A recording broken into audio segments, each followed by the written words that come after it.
Bonsoir, soyez les bienvenus pour ce flash d'information du mercredi 24 janvier 2024. Magistère universel. Ce mercredi 24 janvier 2024, dans la salle Paul VI, pleine de monde, le pape François est arrivé dans sa chaise roulante afin de poursuivre son cycle de catéchèse sur les vices et les vertus. Après la luxure et la gourmandise, l'avarice était au centre de son exhortation du jour. Le Saint-Père définit l'avarice comme étant une maladie du cœur et non du portefeuille, et que cette forme d'attachement à l'argent empêche à l'homme d'être heureux, tout en rappelant que l'on peut guérir de l'avarice en méditant sur la mort, puisqu'aucun bien ne rentrera dans un cercueil.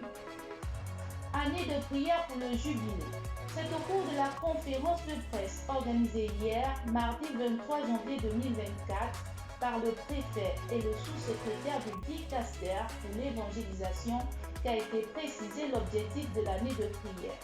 Cette année de prière a été inaugurée par le Saint-Père le dimanche 21 janvier 2024, dimanche de la parole, et a pour but d'aider les catholiques à se préparer au jubilé 2025.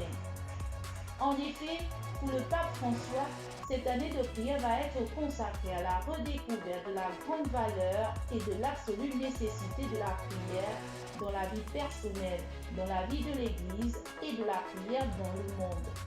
Au cours de cette année, une école de prière va être mise en place afin d'explorer les différents aspects du souffle de la foi de chaque fidèle. Église en marche.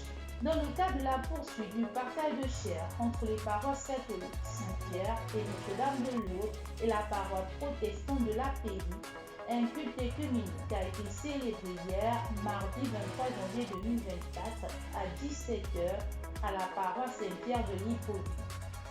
Il est tout de même bon de rappeler que la semaine de prière, commencée le 18 janvier et qui a connu son ouverture à la paroisse Saint-Pierre de Libreville, verra sa clôture au temple de l'église évangélique du 9 étage demain, jeudi 25 janvier, en la fête de la conversion de Saint Paul. Célébration de la fête de Saint François de Sales. À l'occasion de la célébration de la fête de Saint François de Sales, l'Église universelle se souvient de son histoire. En effet, François de Sales fut un homme de dialogue et de la douceur sans renoncer à la vérité. C'est l'un des premiers évangélistes modernes à se servir des feuillets et des affiches qui plus tard lui donneront le statut de saint patron de la presse catholique et partant, patron des communicateurs. C'est aussi lui qui proposa à l'humanité un modèle de vie chrétienne pour tous les états de vie. Ce mercredi 24 janvier 2024, les étudiants du Grand Séminaire Saint-Augustin de Libreville, en année propédeutique, à l'occasion de la célébration de la fête de Saint François de Sales, ont, dans une table ronde réalisée par eux-mêmes comme étudiants en communication sociale, présenté la figure de Saint François de Sales, patron des journalistes. La rédaction de la maison catholique se joint à eux et souhaite une bonne fête à tous les journalistes. Chers téléspectateurs de Catholique TV Gabon, c'est ainsi que s'achève votre flash d'information de ce mercredi 24 janvier 2024.